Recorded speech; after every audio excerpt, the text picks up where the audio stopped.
While it gets brighter. So, in my thematic analysis, I explore the impact of digital fasting on human connections. My study focuses on disconnecting to connect, revealing the nuances of technology on mindfulness and well-being, at least for me in that situation. So, digital fasts offered pause to reevaluate my relationship with technology.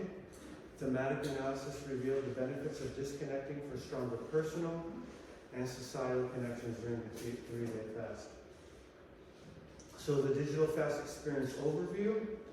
During my digital fast, I disconnected to examine its impact on my life. I noted changes in my behavior and reflections on technology and the environment. And I basically refrained from digital devices for a set time, recording my experiences. So common themes. So there were three.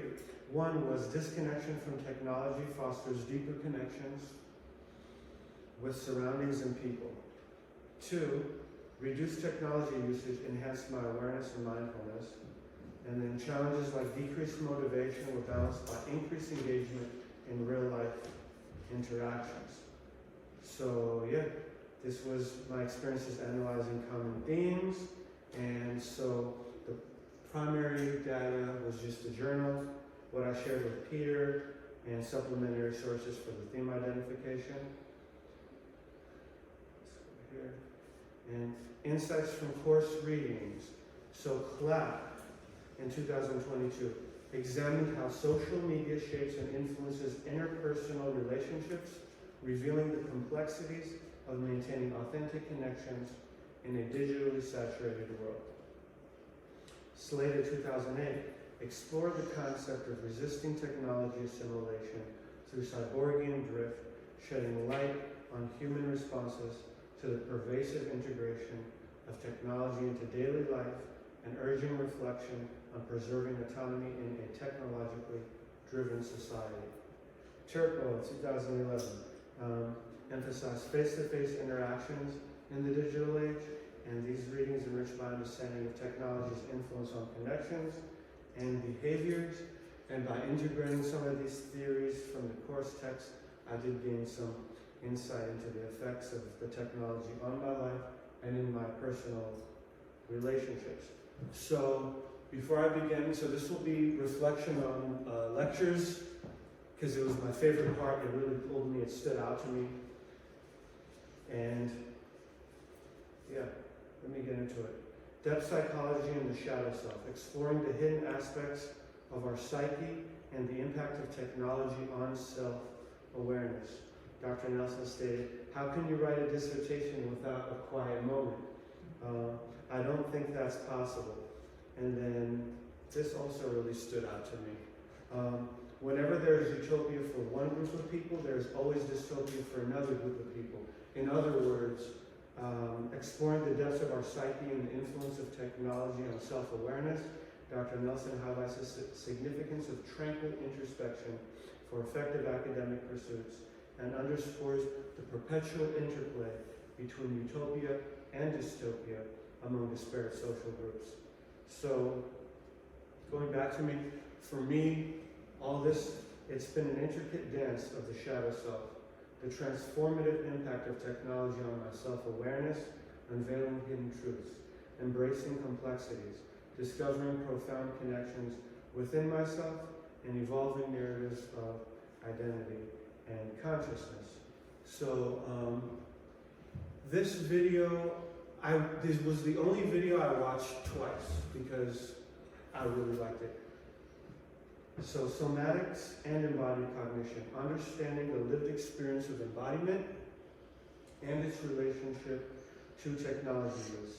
Dr. Nelson stated, somatics is an interdisciplinary field that focuses on embodied experience and perception. It's a subjective sense of ourselves as integrated body-minds that dream, sense, feel, observe, intuit, move, decide, and act in the world.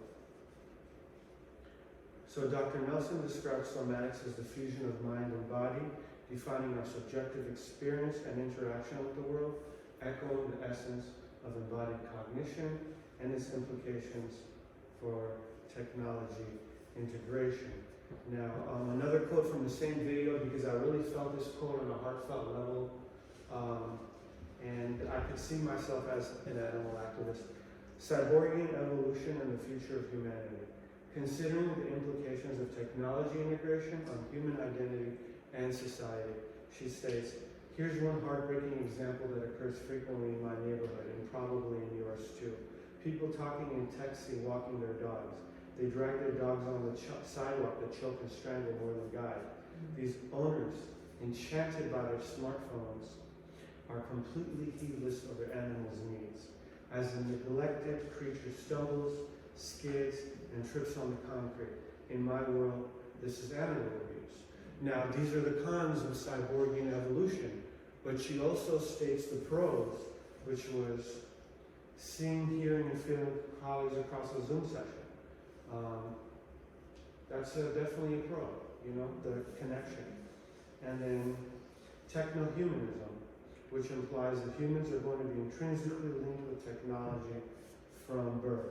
So what I got out of it, in other words, Dr. Nelson suggested techno-humanism envisions a deep, innate connection between humans and technology from birth, reflecting on the profound implications of this integration on human identity and societal dynamics in the context of cyborgian evolution and the future of humanity.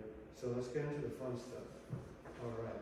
Heightened attunement to the natural environment. So I experienced a deep feeling of being present, fully present and filled with wonder while engaged with nature. Whether it was the sound of leaves rustling in the breeze, the singing of birds, or the sensation of the sun's warmth on my skin. I noticed a higher level of involvement in face-to-face encounters, which led to the development of significant ties and talks with other individuals. At the gym, actually, and randomly.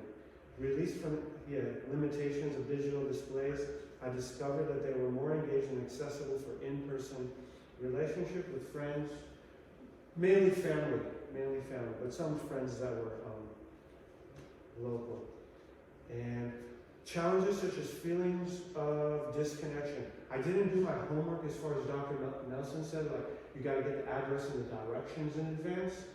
So the social event, I was like, I didn't go to MapQuest or I didn't really get the directions I needed to. So I just isolated, decided to take a walk by the beach and be a little more introspective. Even though I do feel like I missed out on a certain connection that I perhaps would have considered self-care before the week began, because I did it over the weekend. And decreased motivation. Music at the gym always motivates me. And that's the only music I listen to that isn't of a higher frequency, but it's like just aggressive bass, but it really gets me going only when I'm at the gym. And after that, I totally cut that off. Like I don't listen to that stuff at all. Like the hertz you have, sometimes I go to that 432, or what was the other healing one, 528? So,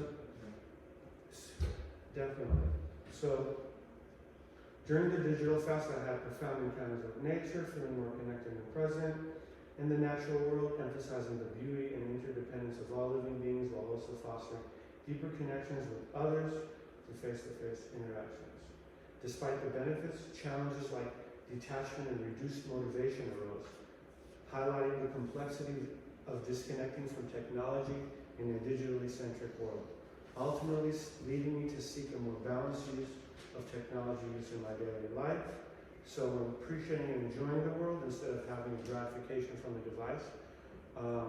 It kind of built that muscle a little bit to where I don't need it as much, or I'll just put it away if I have to. Being able to communicate with society. So these were the benefits to me of not using it. Being able to communicate with societies. I'm not walking, listening to an audiobook. I'm more present, and I'm able to build new connections.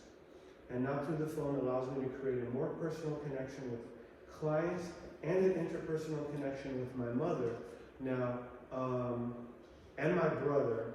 So this is kind of like an example, and my brother's playing the piano in the background, and my mother's showing me a choreograph. She's trying to choreograph a dance for me, and I can't really do it, but I continued to do this since last semester. And I kind of communicated with her through physicality back. And it's just my brother. claim. As the young rise from the slumber, we too need a powerful awakening to bring forth our true essence. The broken blossom, which was a ballet dance created by my mother at a young age, represents the fragile and vulnerable parts of ourselves. But it's important to remember that they are not truly broken, merely awaiting transformation. Like a lion cub still asleep, we can be guided towards a process of awakening. Instead of being broken, we can be broken open, allowing for a deep transformation of the heart. And as the cub grows into a lion, finally waking from its slumber, it acquires a fierce compassion that guides its actions. The lion's roar becomes an embodiment of purposeful compassion, not meant to harm, but to awaken those around it in a world where human interactions can cause harm. The lion's roar stands as a symbol of a parallel strength guided by love. Now, in this analogy of the lion, we discover the potential within us all to go from vulnerability to empowerment, from brokenness to resilience. It reminds us that we are not alone in our journey towards awakening, and that there is always the possibility of transformation and compassion within our lives.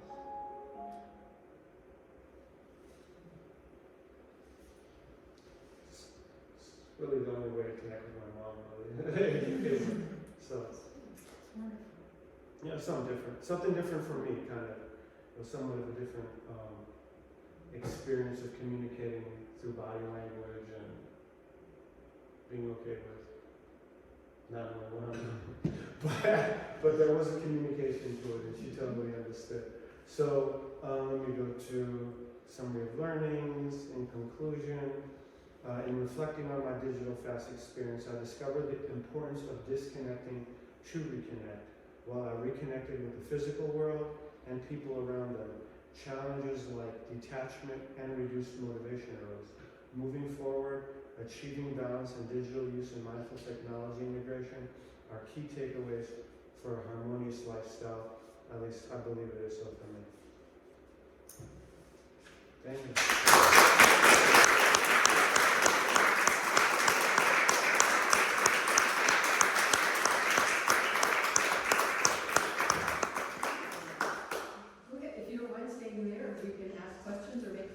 Cool. So, yeah. Stand there. Can I go to my seat? Or?